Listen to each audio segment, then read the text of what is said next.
সংবিধান তো কোনো কচুপাতার পানি নয় যে যা খুশি যেভাবে খুশি সেভাবে আমরা বলে দিলেই পরিবর্তন হবে। এখন পর্যন্ত 17 বার এই রাষ্ট্রের সংবিধান পরিবর্তন হয়েছে, জনগণের জন্যই সংবিধান। সুতরাং জনগণ সেই সংবিধান পরিবর্তন করবে জনগণের চাহিদা অনুযায়ী, সমাজের চাহিদা অনুযায়ী, যুগের চাহিদা অনুযায়ী, জনকল্যাণকে সামনে রেখে। রাষ্ট্র কোনো ছেলে খেলা নয়।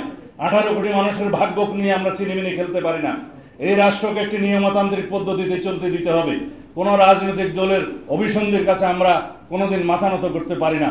এই জনগণের স্বার্থই চূড়ান্ত, এই জনগণের অভিপ্রায়ই চূড়ান্ত। এই দেশের সার্বভৌম জনগণই হচ্ছে চূড়ান্ত সিদ্ধান্ত দেওয়ার মালিক। আসুন আমরা তাদের কাছে যাই।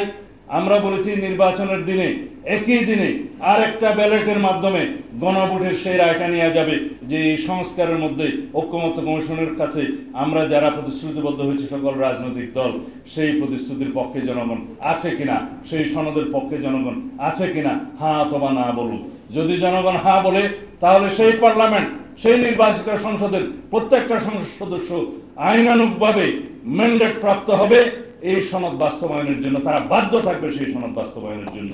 আমরা সেই প্রক্রিয়ার কথা বলেছি, কিন্তু না, তাদের কথাই মানতে হবে যে সাংবিধানিক আদেশের মধ্য দিয়ে অবৈধভাবে এই ঘোষণা নাকি এখনই জারি করতে হবে উইথ ইমিডিয়েট এফেক্ট, যে আজকে থেকে কার্যকর হলো ধরে নিয়ে। সংবিধান তো কোনো কচুপাতার পানি নয় যে যা খুশি যেভাবে খুশি সেভাবে আমরা বলে দিলেই পরিবর্তন হবে। অনেক বক্তব্য দিয়েছে এই ব্যাপারে।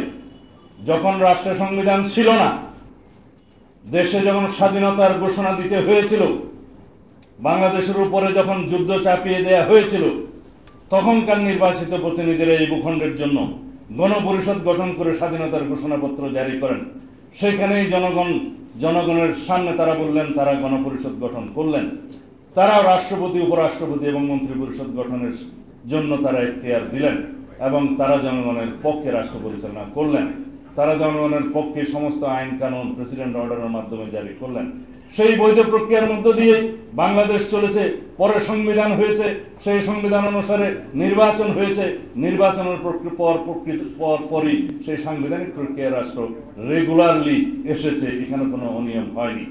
এখন পর্যন্ত 17 বার এই রাষ্ট্রের সংবিধান পরিবর্তন হয়েছে, অ্যামেন্ডমেন্ট হবে, আগামীতে 18 বারও হবে। পৃথিবীর কোনো রাষ্ট্রে এই পর্যন্ত, উন্নত রাষ্ট্রেও 127 বার পর্যন্ত 1947 সাল থেকে এই পর্যন্ত সংবিধান পরিবর্তন হয়েছে। জনগণের জন্যই সংবিধান। সুতরাং জনগণ সেই সংবিধান পরিবর্তন করবে জনগণের চাহিদা অনুযায়ী, সমাজের চাহিদা অনুযায়ী, যুগের চাহিদা অনুযায়ী, জনকল্যাণকে সামনে রেখে। সুতরাং আমরা যেন কেউ আবেগী না হই, কেউ যেন এটা না বলি যে গণপরিষদের মাধ্যমে নতুন সংবিধান করতে হবে।